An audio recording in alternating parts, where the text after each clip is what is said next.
Welcome back.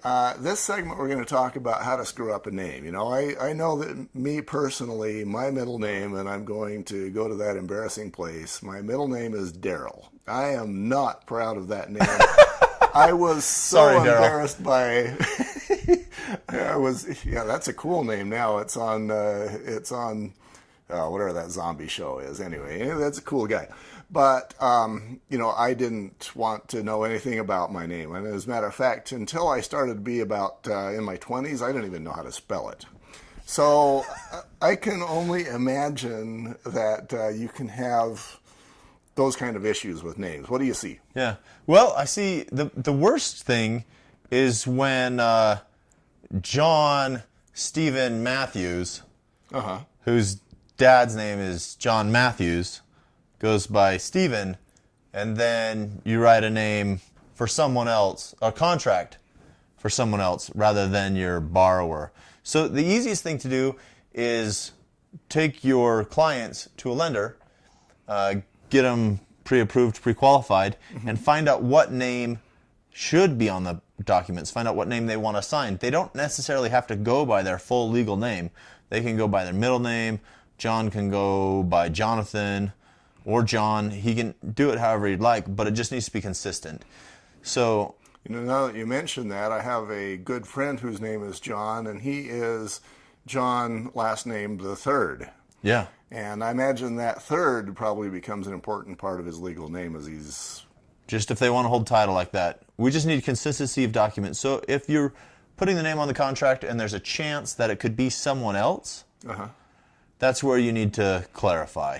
So, you know, I've heard realtors say that it's important to do the pre-qual, but this kind of sounds like an additional advantage for doing a pre-qual, is then you know what the guy's name is. Yeah. Yeah, because they could be going by a nickname all the time, and it's not something that they want to bring up. Their name will have to match their driver's license, their social security information, in order to process the loan. When we call their employer, the employer needs to know who we're talking about. So you want the name on the contract to be the exact same that it's going to be on the loan, and that's how title will be held. All right. Anything else in the name category? Yeah.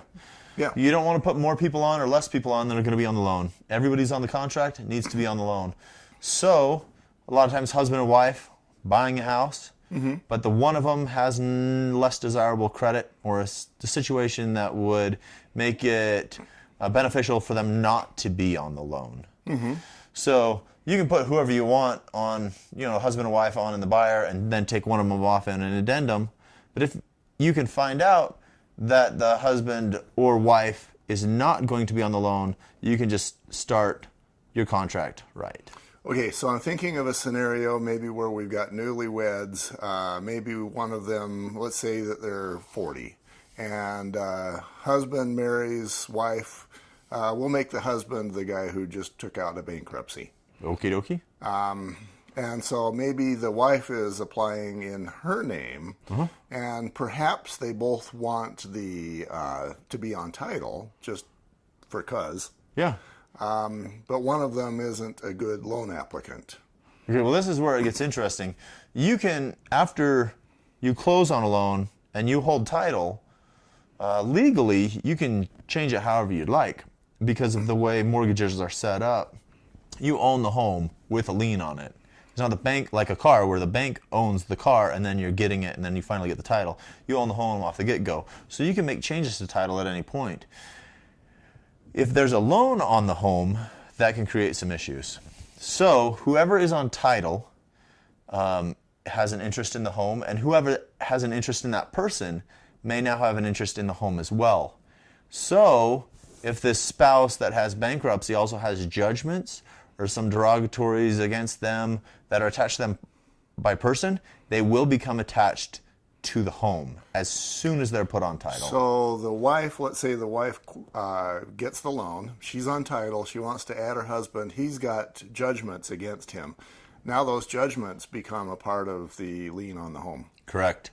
And so it's not uncommon or impossible to make changes to title after you close on the home, but you're definitely going to want to check anybody whose name you plan on putting on title to make sure that it's safe. Yeah, because that basically what's happening is those judgments go from being against him to being against both of them. Correct. They're on the house. Right. So you own less of your house because the judgment people own a bit. Own a piece of it. We can make changes to title. It's most important to get the purchase contract right as soon as you can. If by chance you get the wrong names on the purchase contract, you can just change an addendum. Now this doesn't mean that you can write up a contract for John Smith to tie up a property and then change it to Peter Johnson when you find the correct buyer.